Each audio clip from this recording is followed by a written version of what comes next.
What up, people?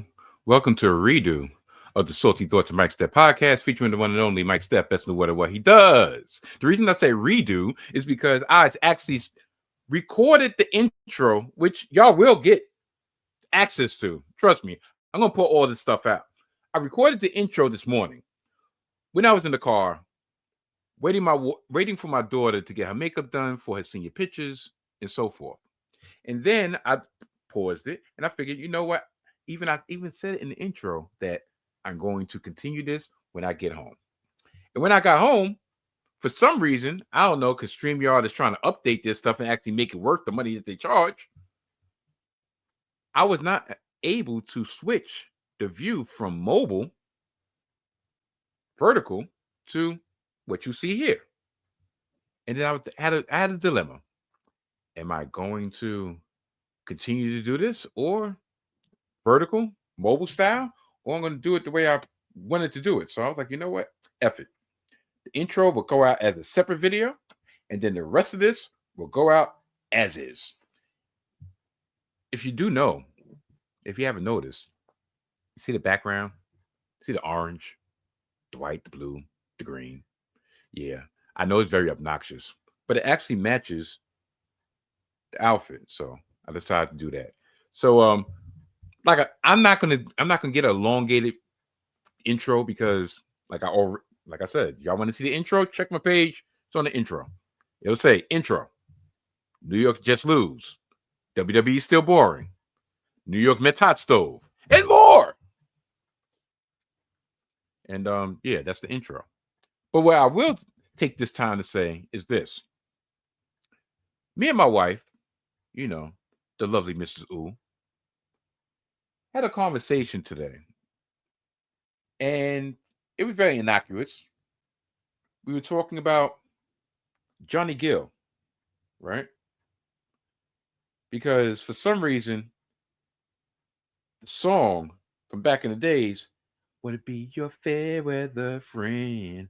Be there to the end, even through stormy weather, time and time again." I actually started picking that apart, and I'm like, you know, that song makes no sense. So my wife was like, "Why?" I was like, "Because that's the complete opposite of what a fair weather friend is, right?" Like, what do you mean? A fair weather friend is a friend who is not there through bad times, who's only there through success, who's only there through good times. Hence, fair weather. So, what in the hell was Johnny Gill talking about? Let's see if I could do this correctly. What is a fair weather friend? And Fair weather friend. okay, can we get more? Fair weather friend. See, this is. Oh, let's see. Fair weather friend. Give me the definition of a fair weather friend in English. Fair weather friend. Mother effer, how come my wife's did it and not me? Anyway, definition: fair weather friend. A person who stops being a friend in times of difficulty. My fair weather friends had started avoiding me. Show less. Matter of fact, let's go to the Cambridge version.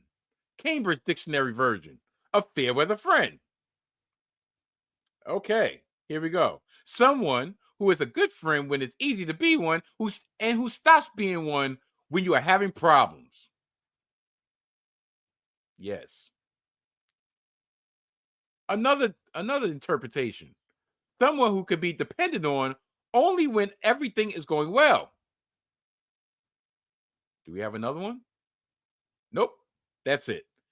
Cambridge version of the dictionary. Fair weather friend. So what the hell was Johnny Gill talking about? I'll be your fair weather friend. I'll be there to the end, even though stormy weather, time and time again. I'll be.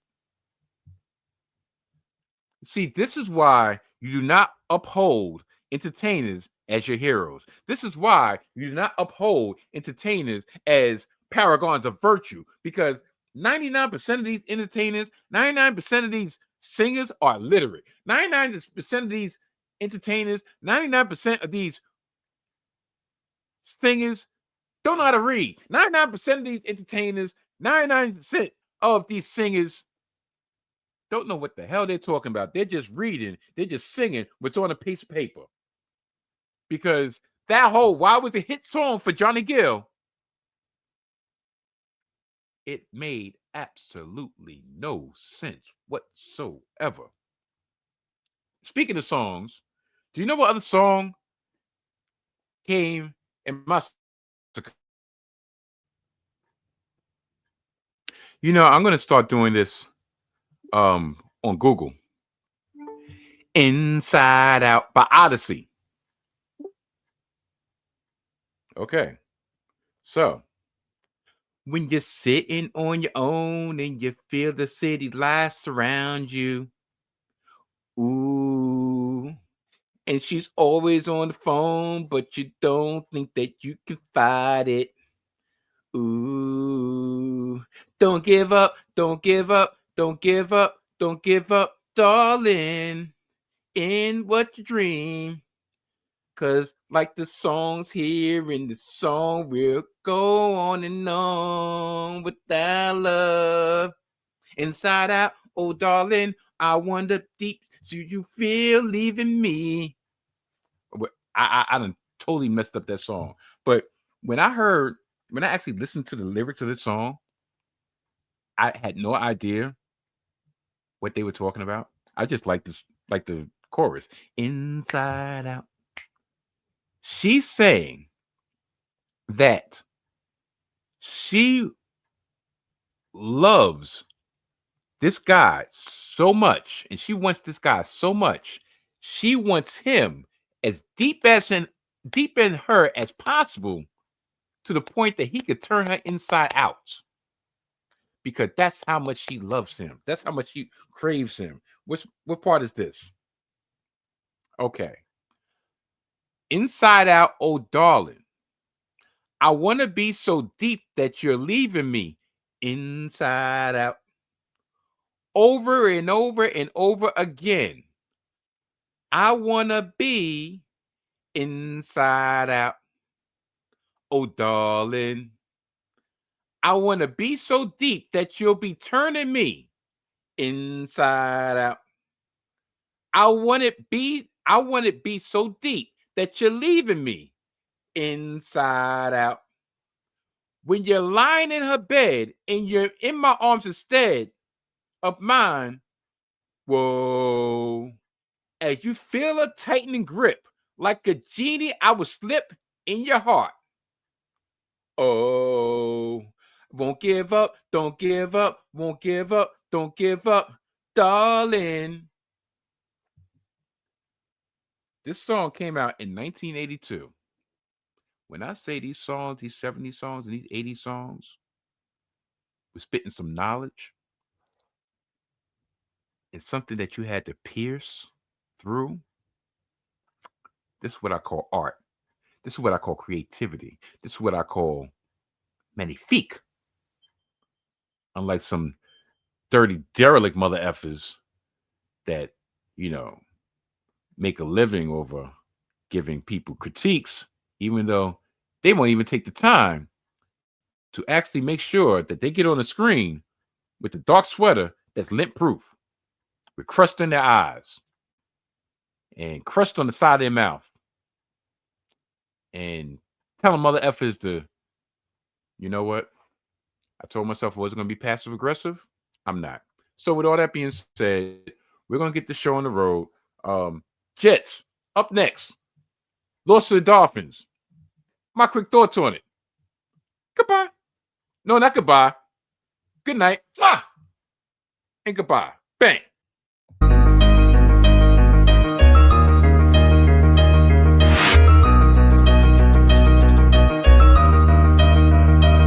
Salty thoughts of Mike Steph, this marks a new beginning. Thanks for supporting a total reinvention. The soul is still here, but the vibe's a little different. Unpredictable, Hide the kids and the women. Sports of all sorts, music mixed with living. Rep New York City, but hate the politicians. Always bring the heat, Steph bacon in the kitchen. Big shout to y'all, I appreciate the listen. Donnie put the rest, but I'm still in the best. In the word of what I do, all y'all know the rest. I live it, I breathe it, I'm the whole definition. The pinnacle, the ultimate, I'm on a new mission. The salty thoughts of Mike Steph, featuring the one and only Mike Steph, the best in the world of what he does. Tap in.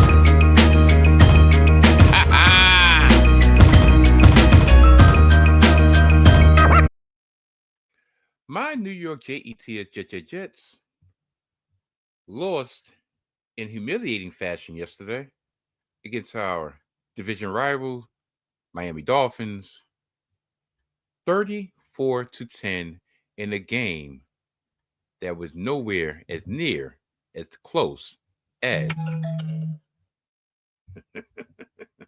the score indicates. 34-10. And it could have been worse. Do you know, with like only a couple minutes into the first quarter, with 3 minutes and 39 seconds left in the first quarter, we were already down 21-0. They had 21 points.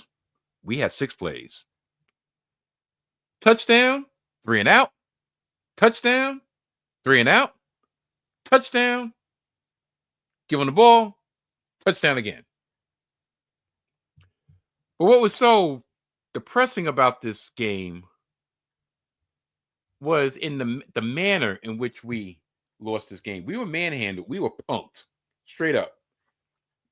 Now, on my other entity that I'm a part of, Hidden Gems Football, which drops each every Thursday, Friday, Saturday, Sunday, and Monday on the YouTube channel of the 19 Media Group, me and my partner, my bro, the Mojo King, talk about football.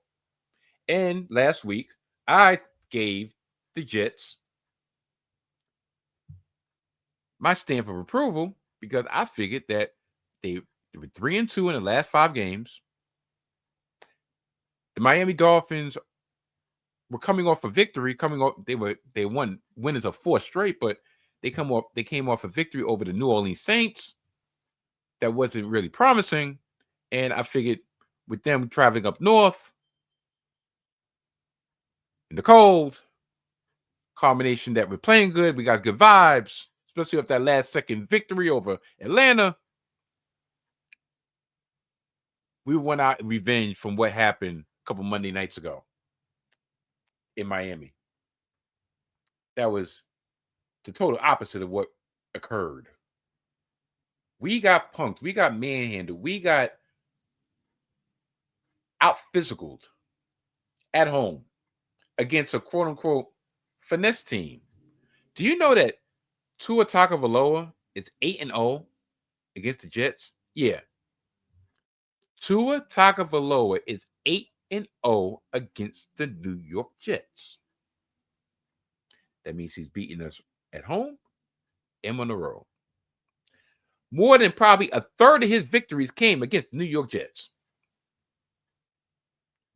But it wasn't like they had Tyreek Hill and they were passing it. No, they ran it down our throats. A-Chain. Let me look at the stats right now. A-Chain was held out with a rib injury. But before he exited the game, he had 7 carries for 92 yards and a touchdown. Yeah. Averaging 13 yards per carry. His replacement, Jalen Wright, had 24 carries for 107 yards. Tua Tagovailoa only threw for 127 yards. They threw the ball 21 times and they ran the ball 41 times for a total of 239 yards. They commenced to run the ball directly down our throat. Over and over and over and over again. Look at the line. Dolphins had 23 first downs. We had 12. On third down, they were only 2 for 10 for third down. We was 1 of 12. They had 358 yards of total offense, 207. But more importantly, they had 3 turnovers. They caused 3 turnovers. And they got to our quarterback 6 times. And people want to give the excuse, well, it's the quarterback. Okay. Tyrod Taylor did exit this game early in the first quarter due to a groin injury. It was only a matter of time. He played 2 games. It was about time for him to get hurt. That's usually about the math. Like, all right, gets you 2 games and then he'd get hurt. Justin Fields is our emergency quarterback due to a mysterious knee injury. So we had neophyte rookie quarterback, undrafted rookie quarterback, Brady Cook, take over the reins.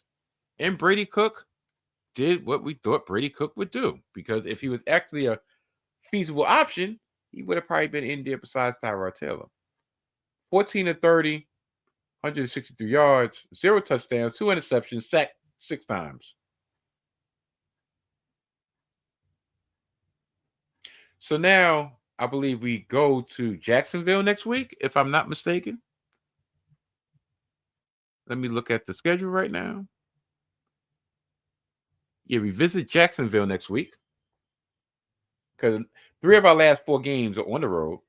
Jacksonville, then we go down to New Orleans, come back home for our last home game of the season against the New England Patriots, and then we finish up New Year's weekend in Buffalo. What is there to say? I will say this. The problem yesterday was our defense. And I'm not saying we was expecting the 85 Bears out here. I'm not expecting the 2014 Seahawks. I'm not expecting various versions of the Denver Broncos and so forth. No. But to allow Miami to come into your home and literally punk us at home and say, "This, guess what? Guess what we're going to do, and guess what you can't stop." Our only source of offense was our kicking game, our return game. Our special teams accounted for all 10 points. A punt return by Isaiah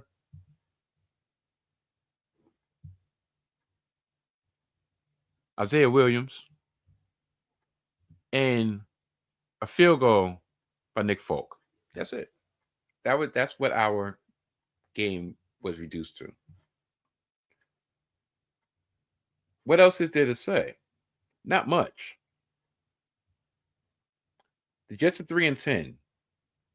We started out 0-7. So that means since our 0-7 start, we're a 500 team. This is a pivotal point in the season. I know you're probably like, what are you talking about? Like, why don't y'all want to tank? No. It's a pivotal point in the season because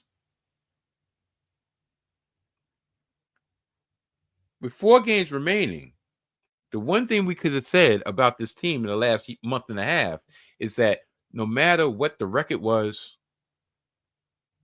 the players were still playing for Aaron Glenn. We were still giving the good fight. We were just not good enough. Yesterday was the first no-show effort since the game against Dallas early in October, when Dallas just came in and just ramshotted us. It's one thing to be outmanned. It's another thing to be outwilled. And to be candid, I only watched the first half of that game. I watched the first half while I was on the treadmill in the gym. And I was actually in shock because I've kind of numbed myself for the season. I know what the season is. I've come to grips with what this season has been. But I'm watching it and I'm like, touchdown.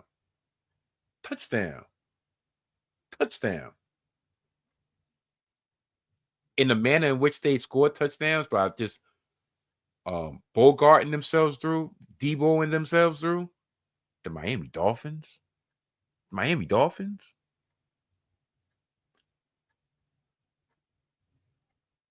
Really? A team that's in aqua and white from South Beach coming up to Jersey to do that to us in the elements? Wasn't great. Wasn't great. Now, I'm going to share this little article from Yahoo Sports on how certain New York Jets feel about being officially eliminated, like we really had a chance. Officially eliminated from the playoff picture yesterday with the loss. And I will quote, "It's another poor feeling for both fans in New York and the team's locker room. Both players have spent numerous years on the roster, and even new head coach Aaron Glenn, who is invested emotionally in the Jets, commented on the postseason miss.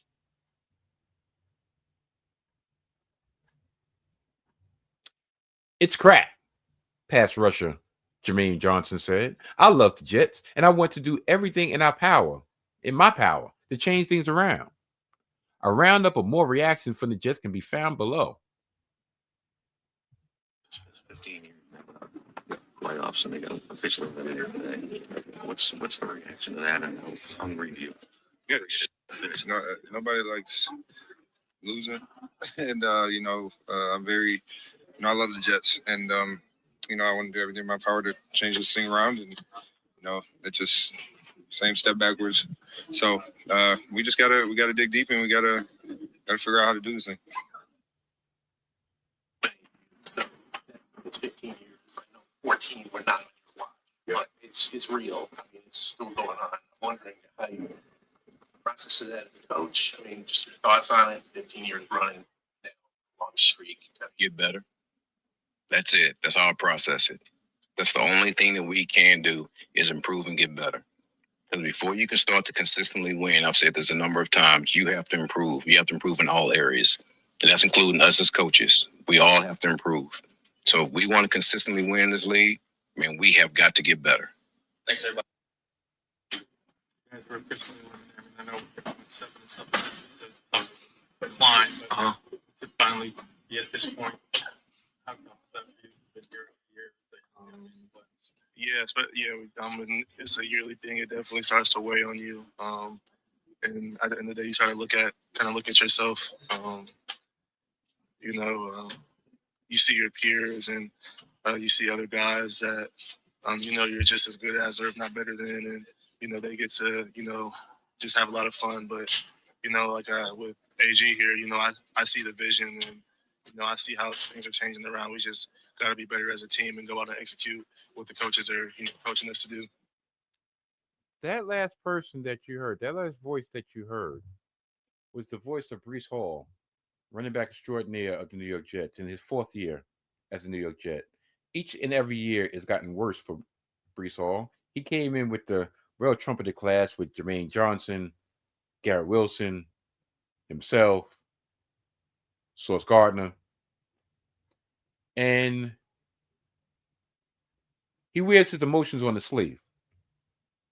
Now, the one promising thing that I heard in that clip was that AG, as in Aaron Glenn, has a vision, and he believes in that vision.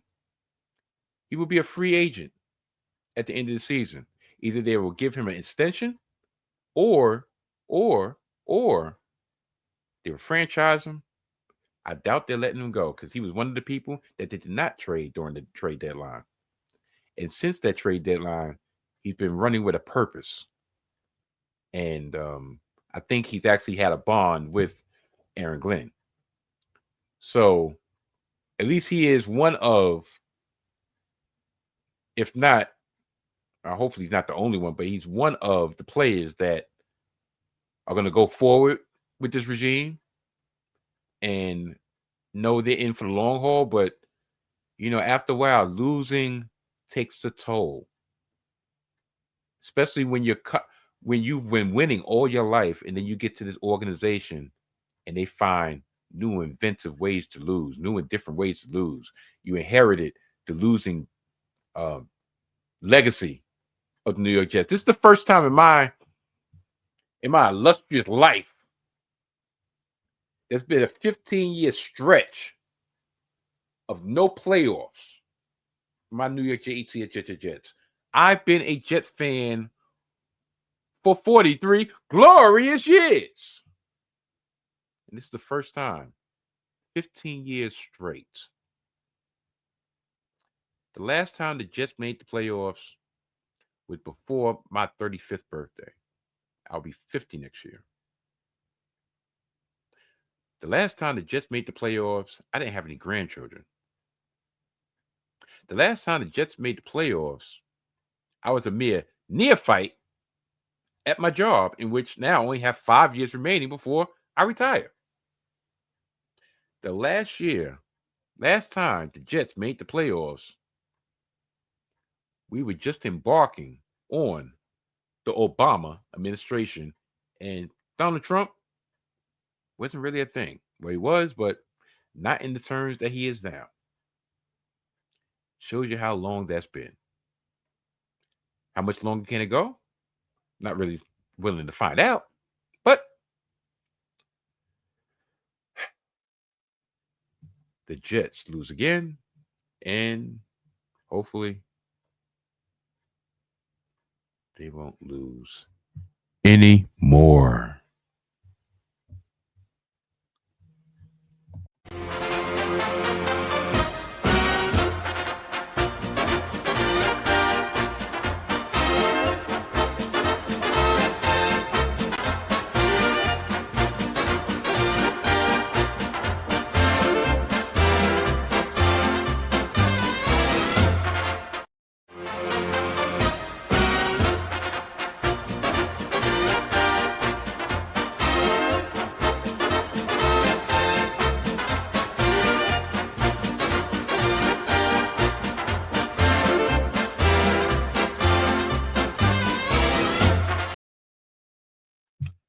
Well, a special edition of Smitty's Corner.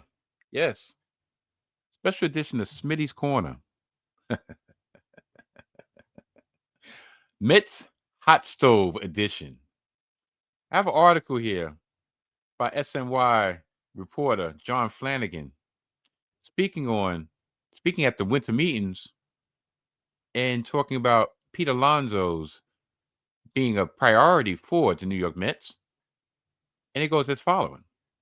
The Mets' stance on Pete Alonso continues to stay the same.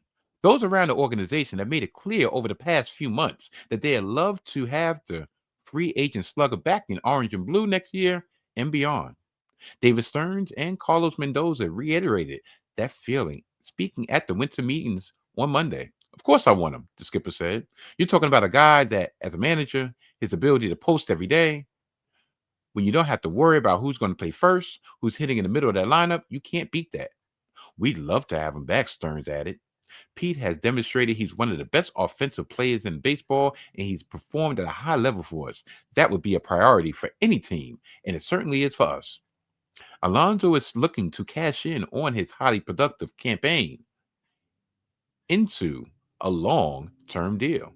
Recent reports indicated that he may be seeking a pact of at least 7 years, but an AL official told Joel Sermon of the New York Post that length isn't out there.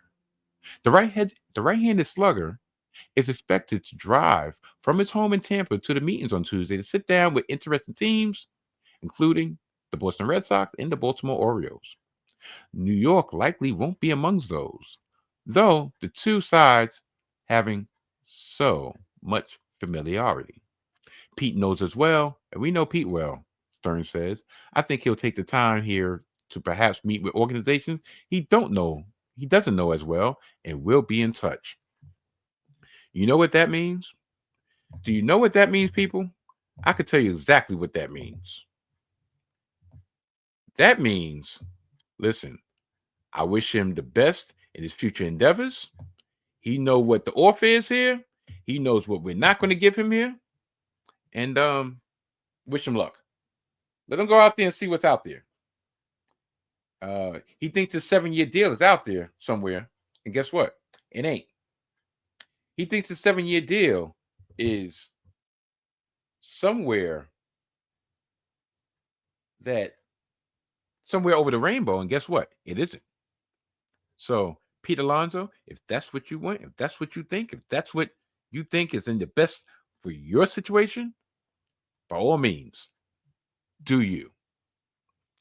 I am going to continue my breach in group chat etiquette because I am going to, since this is Smitty's Corner and he's not able to join me right now, not for lack of trying, because I kind of just didn't let him know I was doing this, I am going to share with you our discussion about this particular topic when it comes to Mr. Pete Alonso and another Met who is a free agent that we will talk about in a very few minutes. But first, Winter meetings. We're going to see how much the Mets spend or how much Stearns tells Cohen that people aren't worth it. Yeah, it's going to be interesting. It's going to be very interesting. You know what's even going to be more interesting? Smitty's reaction over who and who we didn't give a boatload of money to. My fantasy team stinks, so I'm moving on to baseball. That's why I'm saying looking forward to the winter meetings. But you know what? I know exactly where we're getting at.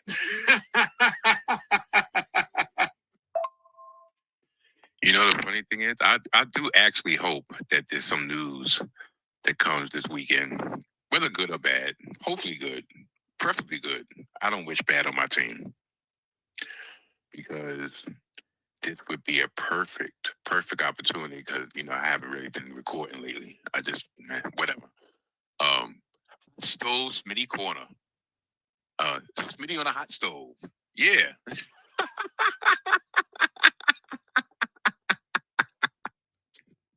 Give me some content. Something.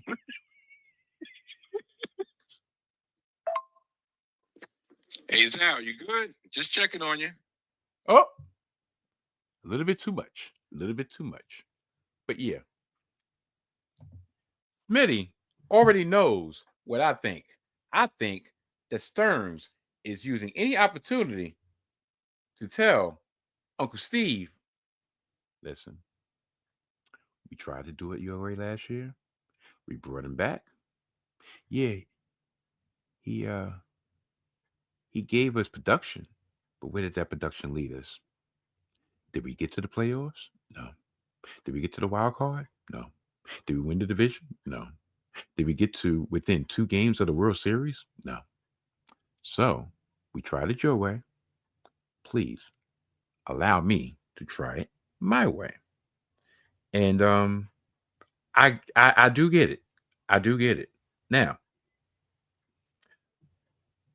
another talking point today at the winter meetings was David Stearns talking to SNY's Steve Gelbs about his approach.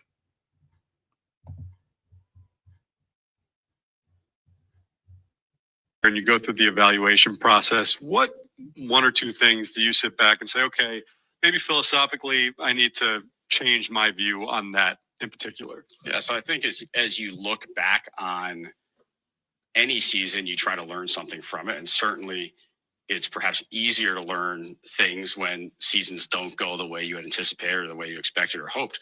And I think as we looked back on this year, there were a couple things that we didn't do well enough that we're going to have to do better going forward. And that will change some of how we build our teams. And look, we talked about during the season, we didn't get enough innings from our starting pitching.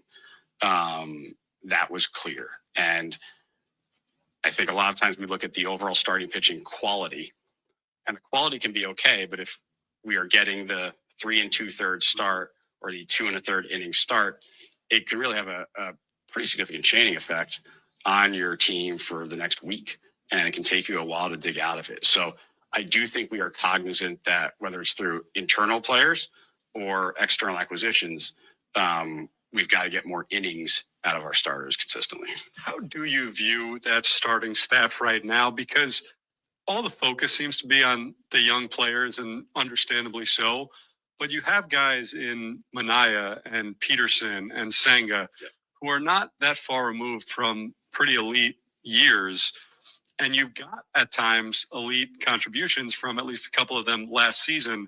So when you're looking for more innings, more consistency, how do you view guys like that in particular? So that's the balance here. And we have to make sure that people we potentially are bringing in from the outside are not displacing players who have pretty significant upside that we already have internally. So look, Sean Manaya is a year removed from being one of the best stars in the National League. Kodai Senga, through the first couple of months before he got hurt last year, was one of the best stars in the National League. Clay Holmes, in his first year starting in a long time, had a really good year and is poised to be even better next year. David Peterson has shown through segments of his major league career that he can get on rolls and be that guy that gives you 7 innings every time out. And then you combine that with what we think are really, really talented young starters. And there is a bar we're going to have to clear to bring someone in to displace one of those guys. You mentioned Clay Holmes, and it was incredibly impressive what he was able to do last year.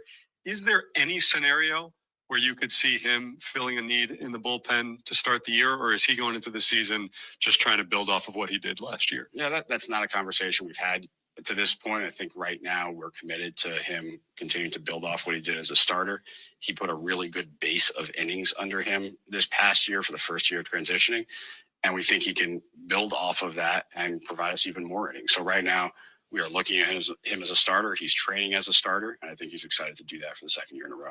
When you are looking at the outfield now, obviously you've gotten rid of Brandon Nimmo, so really looking at center field and left field. Are you interested in guys that would be on long-term deals in those two positions, or with the glut of young players coming up, would you like shorter term so that you can give those kids an opportunity? Yeah, I don't think we're ever going to completely close the door on anything. I think we have to evaluate all potential options that are out there.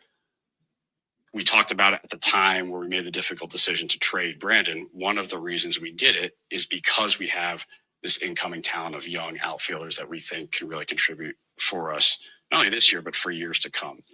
And so it would have to be a very unique situation for us to bring in someone who is going to block that group of young players for a long time. I know you've been very open about your desire to bring Pete Alonso back, and I know that you don't talk about specific players and conversations, but when you have a scenario like this where you saw last year the Alonso conversation go months and months and months, there are also some guys that could fill that void right now on the free agent market. How do you balance wanting one player while monitoring and not losing potentially others that could fill that spot? Yeah, I think it is a balance, and it's trying to stay in contact with everyone involved and understanding how different markets going to play out. And with Pete, it's also a recognition that he can fit on the team in multiple ways. Mm-hmm. You know, we've talked about his calling card is his bat, and so you know, we can get his bat into a lineup in multiple ways. And so I'm not sure it necessarily takes us out of pursuits that may be more timely than as Pete's market develops. All right, David, appreciate the time as always. Thanks, Steve.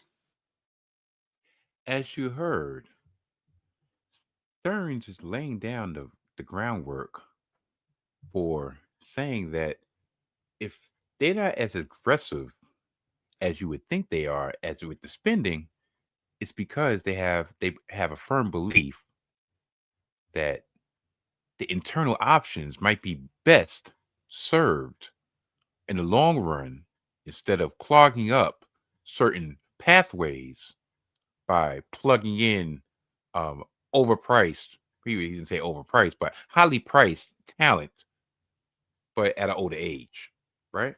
So, and that brings us to the signing of Devin Williams. The signing of this guy. And the potential that Devin Williams is actually a replacement for this guy. The Mets signed Devin Williams to a 3-year, $51 million deal. The deal includes $5 million deferred in each year, which knocked the effective annual the AAV on the deal to just above $15 million per. Williams is a 30-year-old right-hander who spent the majority of his career in Milwaukee, the old stomping grounds of David Stearns, where he was one of the best relievers in baseball. His changeup, dubbed the Airbender, given it its mind-breaking movement, has consistently been one of the highest whiff inducers in the league. Throughout his time with the Brewers from 2020 to 2024, Devin Williams was the second most valuable reliever in baseball, trailing only Emmanuel Clace. Now, last year, he had an off-season trade that landed him in the Bronx. And even though he was inserted into the closer role, that didn't work out too good for him. He had a 4.79 ERA. And, of course, a playoff moment that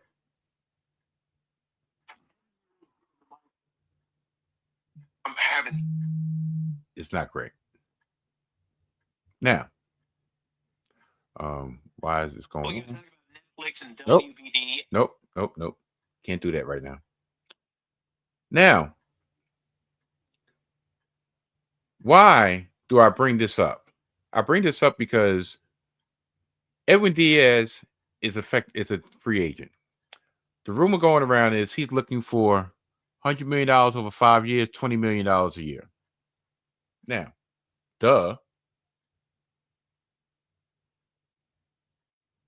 why would the Mets sign Williams if they were going to be aggressive with Diaz or retaining him?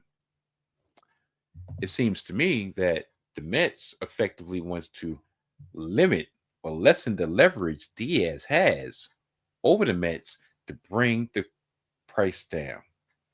But is that something you should do with someone that actually delivered above and beyond for this organization since he's been here after that rough first year? He has been time and time again not only reliable, but valuable. In some cases, irreplaceable. The problem was not Edwin Diaz at the end of last year. The problem was starting pitching, as David Stearns most eloquently said, that you can have quality solid pitching as in for the skill, but they only give you 3 or 4 innings, then you're burning out the bullpen. And a lot of times Edwin Diaz was at the end of that bullpen not being used in his proper place, not being able to actually do what he's being paid for. So now you're trying to devalue him by saying, well, we could get something similar for a cheaper price for $5 million less. Where are you going to devote that extra $5 million? Now, if this is the rule move to bring Devin Williams in to have him be a setup, something that they desperately tried with Helsley last year that blew up in our face.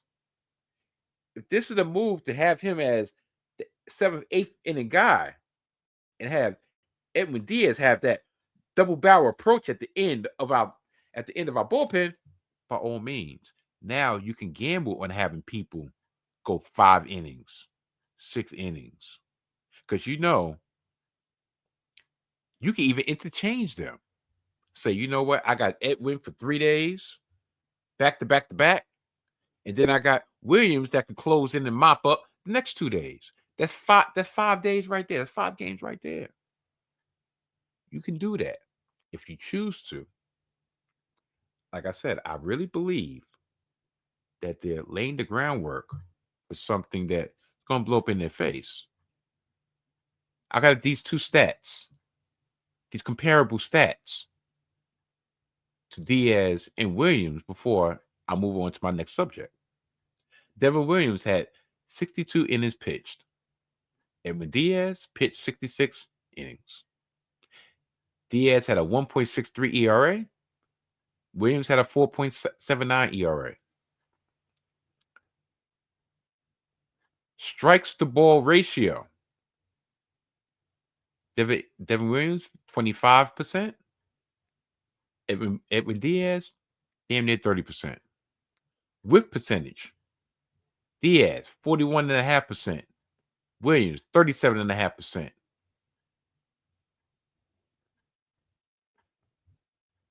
Matter of fact, how about this? This article that I'm reading from is trying to broaden it out. They said for the last 5 years, Williams has pitched more innings, has a comparable ERA of 2.59 to 2.43, and his chase percentage is damn near dead even, 32.7 to 32.4.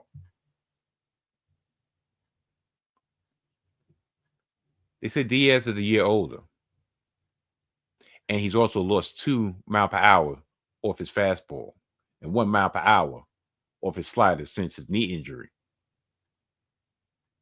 But at the same time, Diaz is proven in New York, proven success. Williams, when he was put in that position, albeit in the Bronx, proven failure. If this is what they're planning on doing, this is what David STEARNS need to get on opening day. But instead, I'm quite sure he's in Uncle Steve's office doing that. I call BS. Now I'm going to give a couple quick thoughts on the WWE. And as the title says, WWE is still boring as hell. Still. We're about 2 weeks removed from Survivor Series board games, as it's been termed. And I only watched 2 of the 4 matches. Yes, that's right. 2 of the 4 matches that they had on the card. Because, of course, I had my VPN of choice, but also because the only reason I watched 2 is because that was the same night as my mother-in-law's 65th celebration, 65th birthday party, 65th golden anniversary. Even though I think golden is 50 or 75, but whatever. It's golden in her case. And while I was getting myself ready, I actually watched the 2 non-board game matches. I watched John Cena, lose the Intercontinental Championship back to Dirty Dominic Mysterio. And I saw Stephanie Vaquer retain her World Women's Championship over Nikki Bella, which, like, really? Like, this is what we're doing? No shade against Nikki Bella, but with all the possible matchups, you chose to give Nikki Bella the spot on a 4-match card because while I'm not really an advocate of title versus title matches where nothing is really on the line, where it's actually champion versus champion matches where nothing is really on the line, don't you think this would have been the perfect opportunity to have? I mean, Jade Cargill wasn't busy. You could have had Jade Cargill versus Stephanie Vaquer. While you at it, tell you the truth, not only would that have been a fresh matchup, that actually would have been a matchup which we actually saw some melanin. Yes. Yeah, I'm taking it there.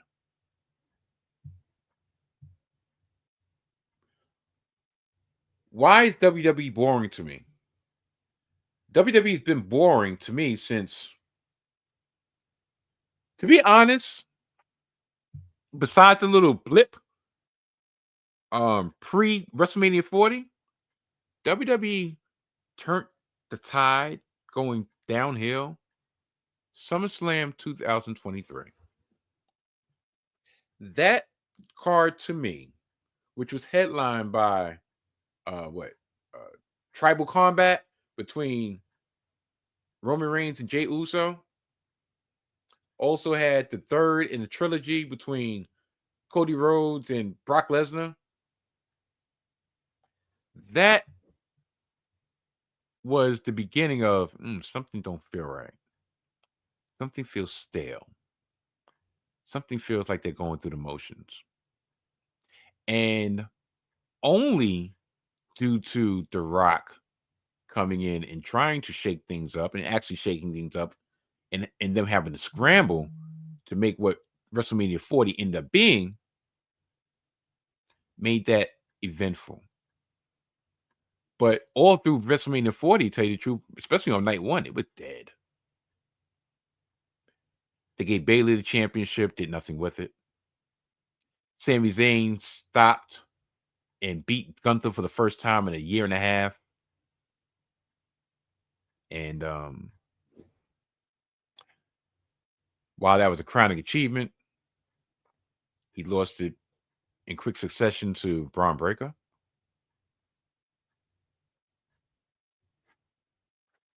So that's back then.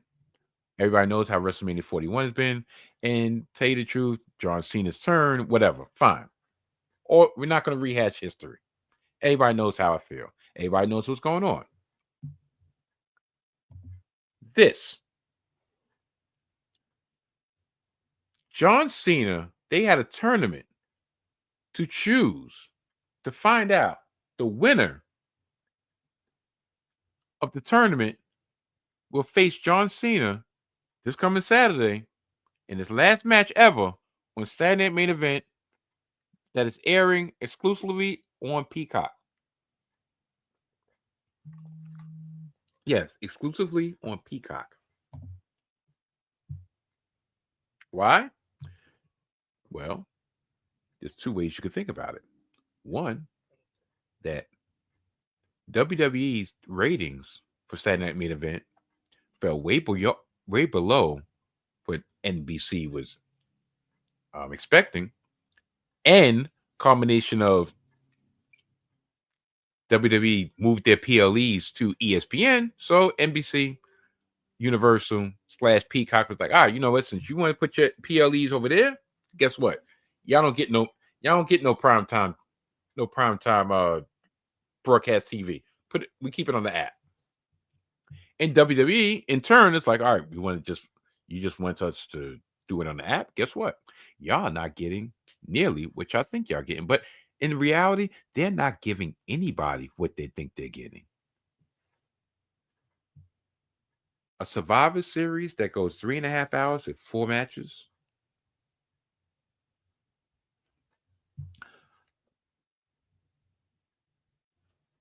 A SmackDown roster in which now conveniently, and I'm going to put my tin hat on.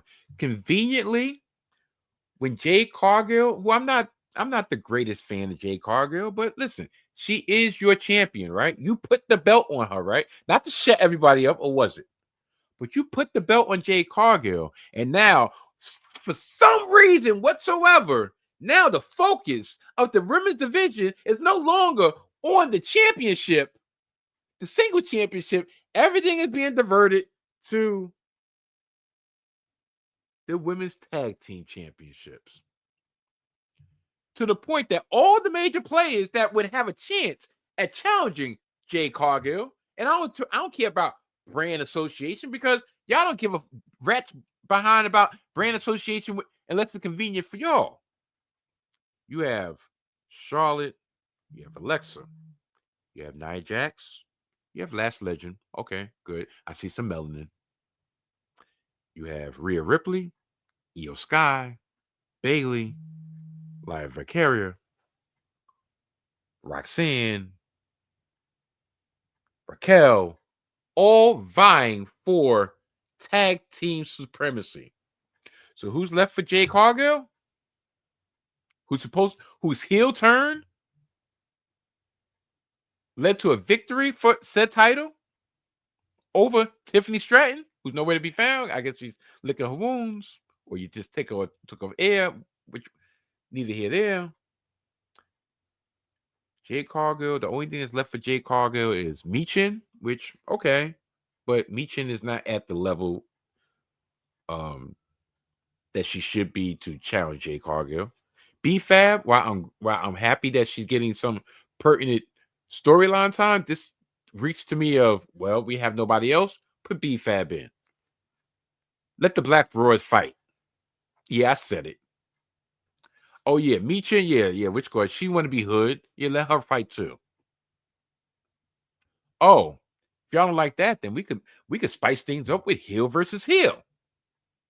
Jade Cargill is such a force of nature, she could just run through the secret harvest.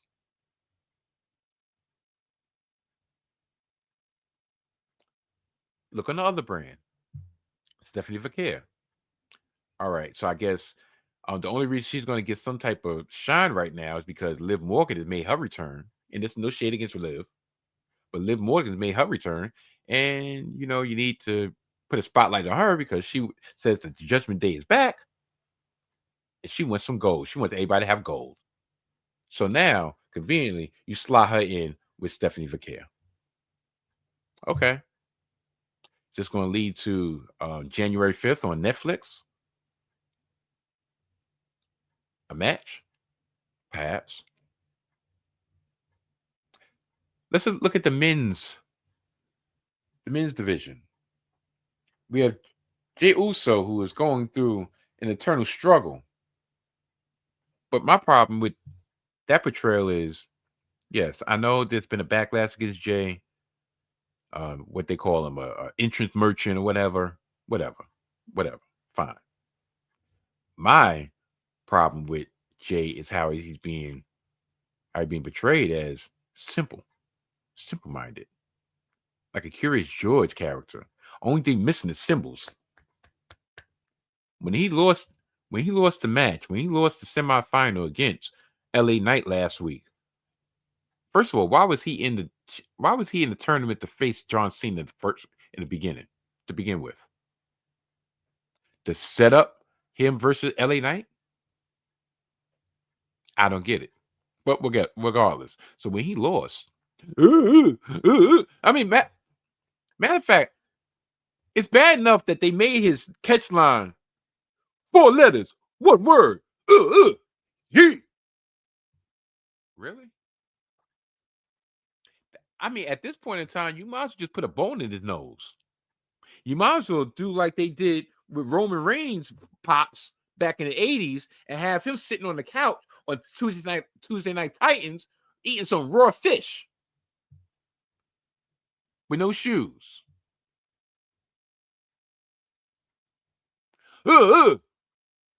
He couldn't even.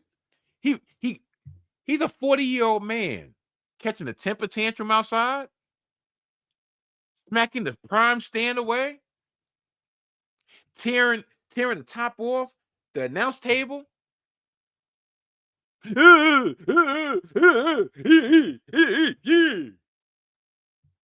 Really? This is what y'all doing. That I guess that's making him turn heel. Only thing, maybe Rome was right. He's the only one who really deserves to have go over his shoulder.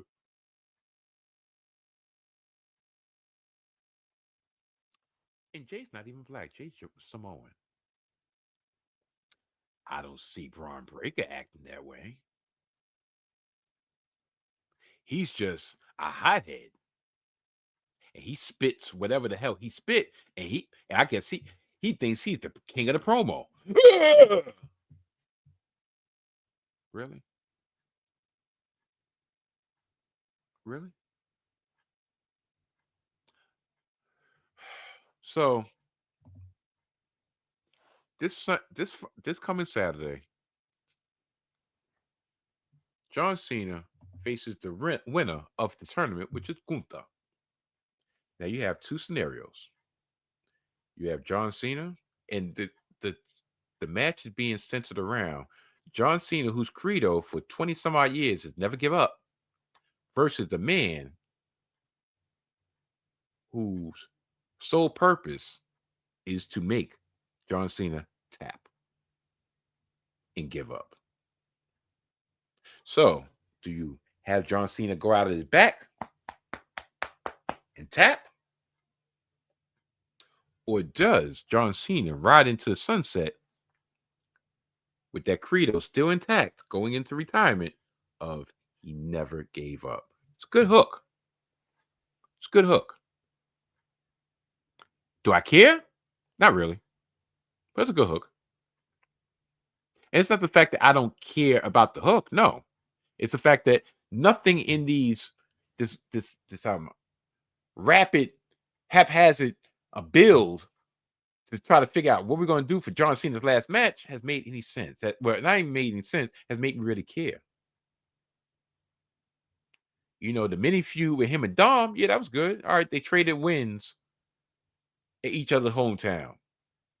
Cena became a Grand Slam champion in Boston. Dirty Dom got his revenge and his title back and the girl back in San Diego. Whoopee. Dom got the rub. Okay. Am I supposed to jizz over myself? Don't think so. Also, that match is supposed to go on first. And I heard through my good friends from Gimmick Infringement, Winchester and McDowell, dropping each and every late Sunday night, early Monday morning on the 19 Media Group YouTube channel and all streaming platforms where podcasts are available, that match will be going on first because John Cena figured he wanted to go first, so therefore he can leave the rest of the show for the future. He is not the future. He will be the past, and we can look forward to the future. Such a magnanimous dude. Such a dude full of crap also. And I'll tell you why. Wasn't there some backlash, even though it's two totally different situations? Wasn't there certain backlash that Goldberg, his retirement match and his retirement speech got cut off because they had to go off air? So if you wasn't online, you was not able to see his or hear his speech live. Do they dare want that to particularly happen to John Cena? No. Therefore, you have John Cena able to start off because you know the whole saying, if you're not last, you rather be first.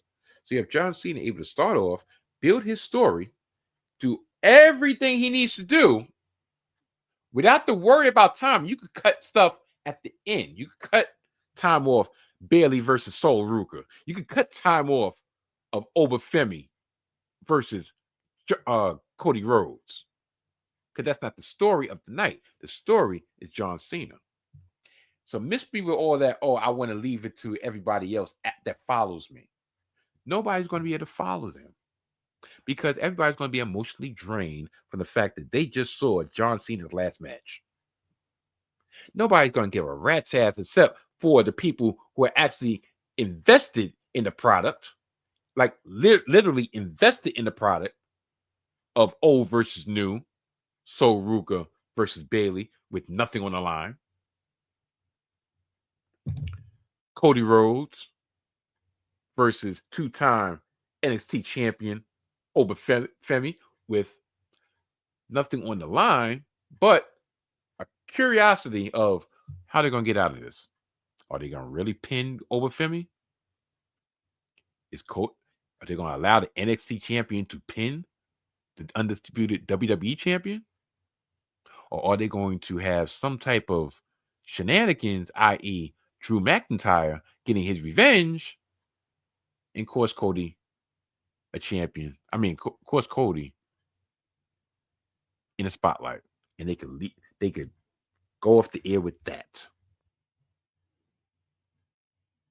So there's so many avenues in which they can go that Mr. Selfless John Cena is thinking he's pulling the wool over people's eyes. Not pulling the wool over my eyes. I've been a wrestling follower. I've been a wrestling fan for 40 years. Since 1985. I've seen him come. I've seen him go. I will give him this. If he actually retires and does not come back, it does not go against his word, he will probably be one, if not the only wrestler to be able to go out on his terms, stand on his word, and not be a sad story at the end. Notice The Rock never retired. He just stopped wrestling. Always left, so therefore he always has an opportunity to come back when it's in his advantage, when it's good for him. Cena said, in no circumstances he's coming back. And tell you the truth, I do believe him. Because I think deep inside, he wants to be that 0.00001% in which he actually got out the business with his health, with sanity, and his legacy. Whether he wins or loses, that's not really the issue. Not really the issue. Will I be watching? Yeah, I'm gonna watch. Because I got 20 some odd years of seeing a disgust that I want to see. Now, don't get me wrong. There was a time that I actually enjoyed John Cena. That was like from 2015, 2016 in that area when he was doing the US Challenge. Okay. And I actually liked John Cena from 03 to the middle of 05. But for the last 18 years, I just found, for the 10 years in between, I found them so disingenuous and fake. I was part of the contingent of John Cena sucks. John Cena sucks. So, yeah, I want to see this one last time. Am I going to jump up for joy if he wins or loses? No, I'm going to jump over the joy to the fact that he is no longer going to be on my screen.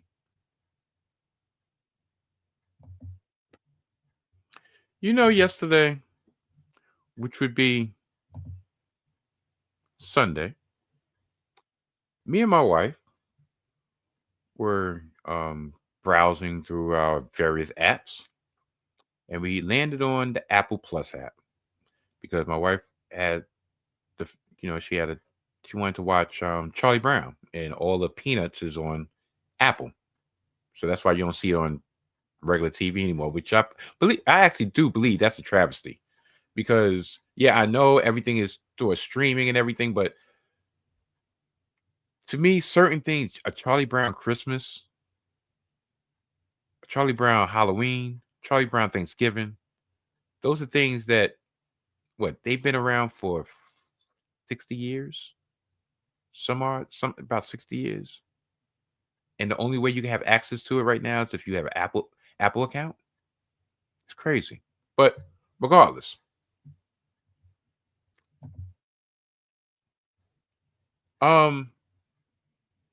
So while we was watching that, we finished.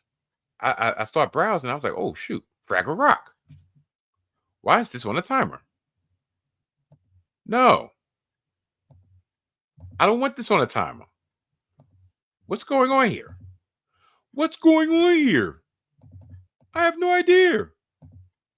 Guess what? Timer off. Yeah. Here we go. Fraggle Rock. Yeah. So I was like, wow. I didn't realize that Fraggle Rock came out in 1983. 1983, it came out on HBO. And I don't know. For some reason, I thought I was younger than I was. I was 7 years old. And I used to watch it when I had a chance. It would come on like early Sunday morning.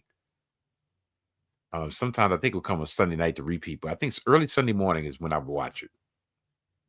And you had Red, you had Goober, you had Wembley, you had Bobo, and in the gang.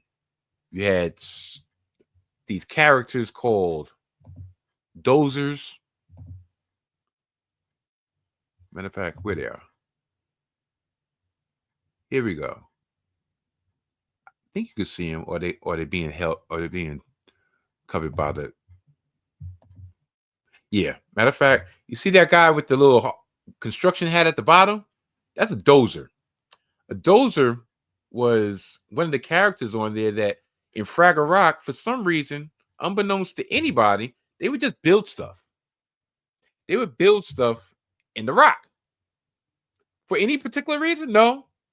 And what the Fraggles would do would just would eat the stuff, would eat the construction. And the Dozers is like, yeah, we just like building. And it's almost like they were ants. They would just build. And the Fraggles would just eat, or just wreck their stuff. But yet they cohabited each other. And one of the favorite songs was the opening theme song.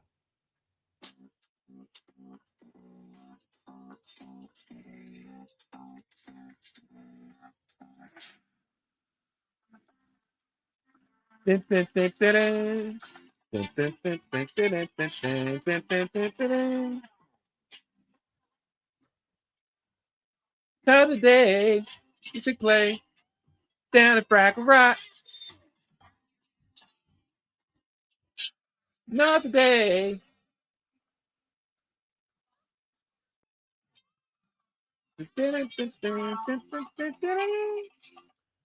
Hopefully I don't get a copyright strike.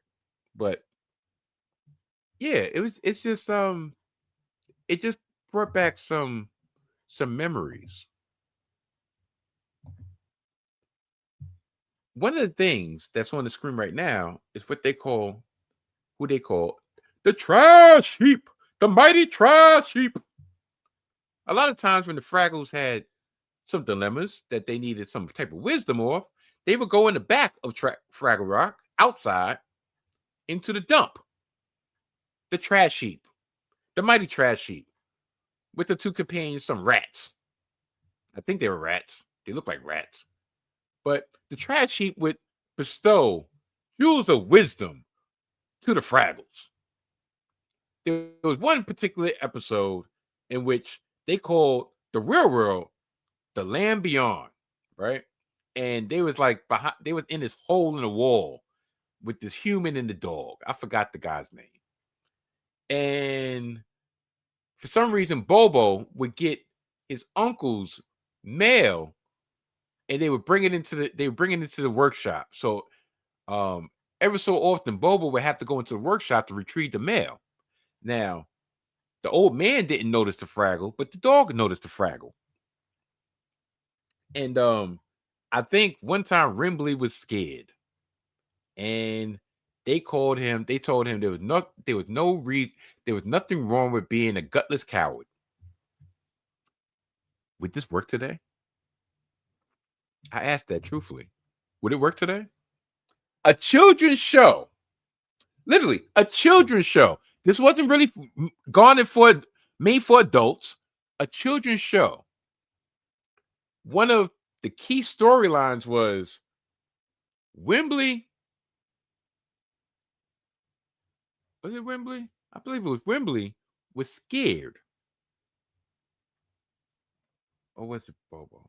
Damn. Anyway, one of the Fraggles was scared in going into the world beyond, that great outer space, the great outdoors, with the magical monsters, i.e., humans.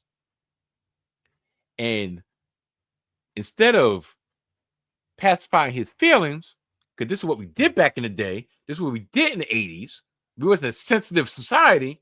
You know what they said? They didn't say, "Oh, it's okay. You're gonna muster up enough courage to go one day." No, they say, "You know what? You're a gutless coward," and it's okay with that.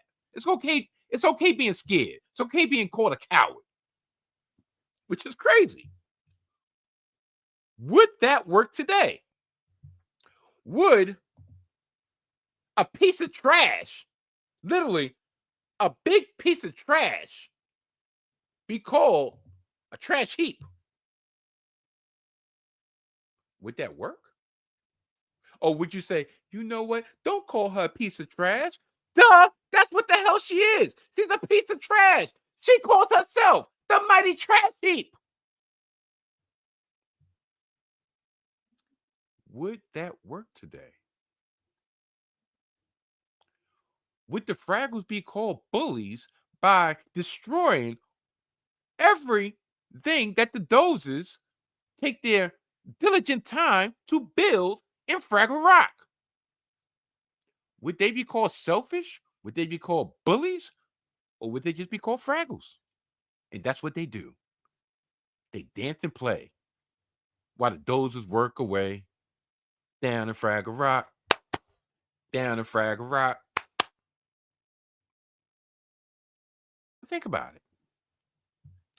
My daughter, and I swear, I felt bad because I felt like I wasn't doing my job as a parent. My daughter came into the room and she saw this. She was like, "Is that Sesame Street?" I said, "No, not really. Made by the same people as Sesame Street. But it's called Fraggle Rock." She said, "Fraggle Rock."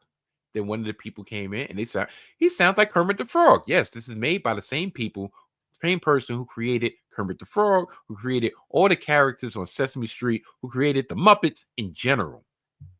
Also, one last thing before I end this segment. Think about it like this.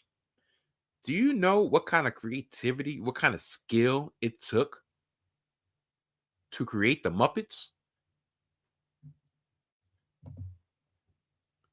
Look at these characters. These are Muppets. Puppets, man Muppets. Right?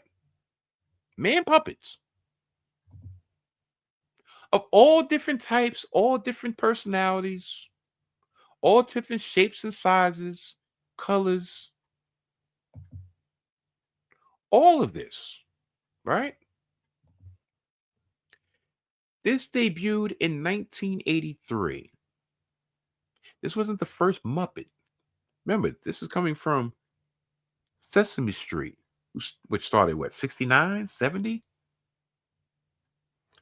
The skill to manipulate these Muppets, these puppets, and go it seamlessly. There was no such thing as magic, which called TV magic. In some scenes, because now we have high definition, you can actually see the sticks. You can actually see the strings.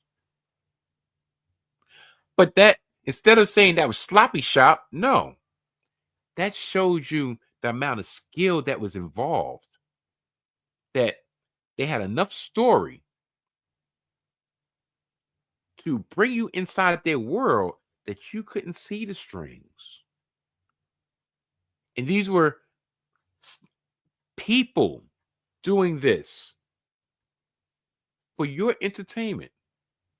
There was no CGI. There was no AI. There was none of that.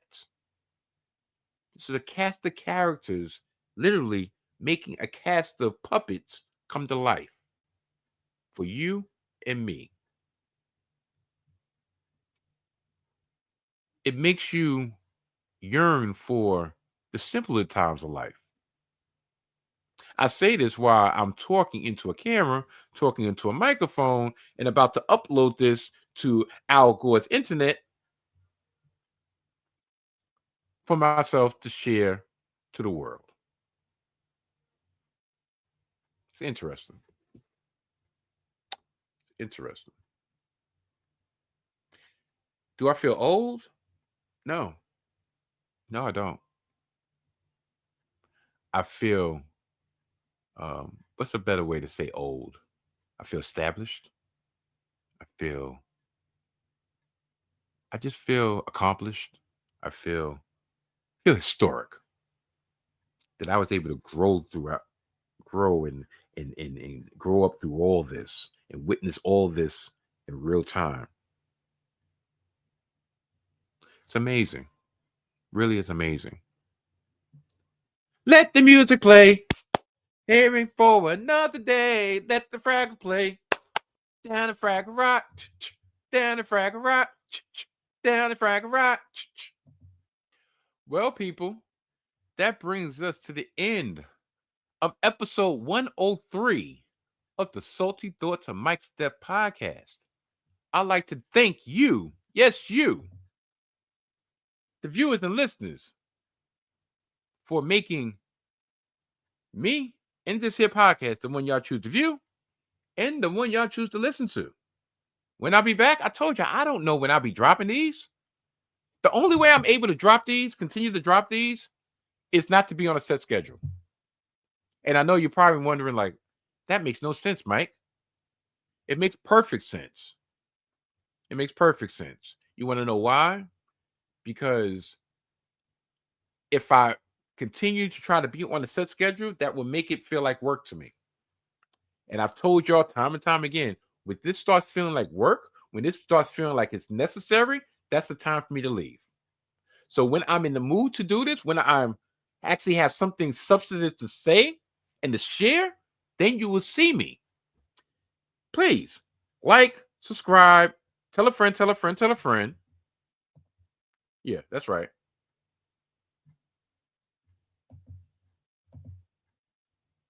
What the hell? I said like, subscribe, tell a friend, tell a friend, tell a friend. And for some reason, it don't want to like and subscribe, but neither here nor there. Because whenever I drop, whether it's a full length version, whether it's a sprinkle of salt, whether it's a dash of sodium, whether it's just some clips, some shorts, some reels, you will be the first ones to hit it. Yes. Before I leave y'all and bid y'all adieu, I am going to share. What is that? Oh, I am going to share a little bit of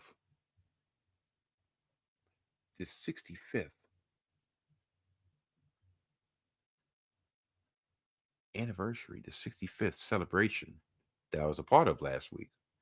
Ma, love you. Happy birthday. And yeah.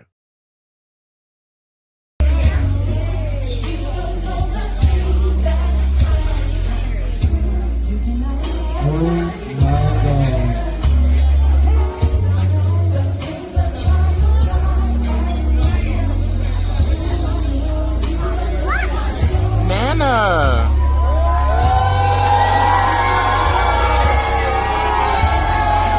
Yeah, oh my God. Oh my God.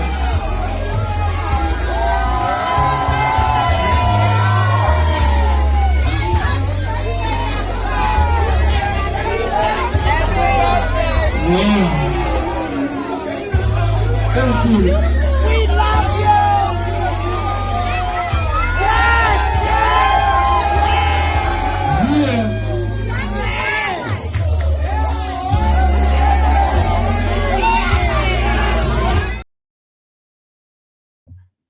The only reason I cut this short is because I really forgot that there's music in the back. And for some reason, I just have a feeling that YouTube is going to be on some BS, even though that song is so apropos to what that moment meant to my mother-in-law. Mother-in-law, ooh. Yeah, y'all don't need to know her name. Those who know, know. Those who don't try to figure it out. But being the fact that my extended family, my in-laws know everybody and their mother in at least the United States and sometime beyond, I'm quite sure somehow, some way, somebody's gonna watch this clip like, I know her. I'm just speaking truth. But yeah, it was a great time. It was a great time.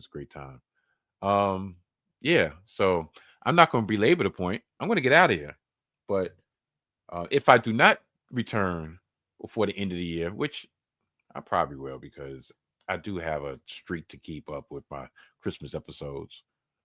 I like to thank each and every one of y'all, and really, I wish y'all a Merry Christmas. I wish y'all a Happy New Year, and like I said, I'll probably be back before then, but I just want to get that out the way just in case I don't. And on to the next. 2025, 2026. No longer do I label these years. I had the trials and tribulations. I had the understanding. This year, I guess I will call this year Well, at least my year 3, the reality. And after that, gone into the ether. Check y'all later. Goodbye.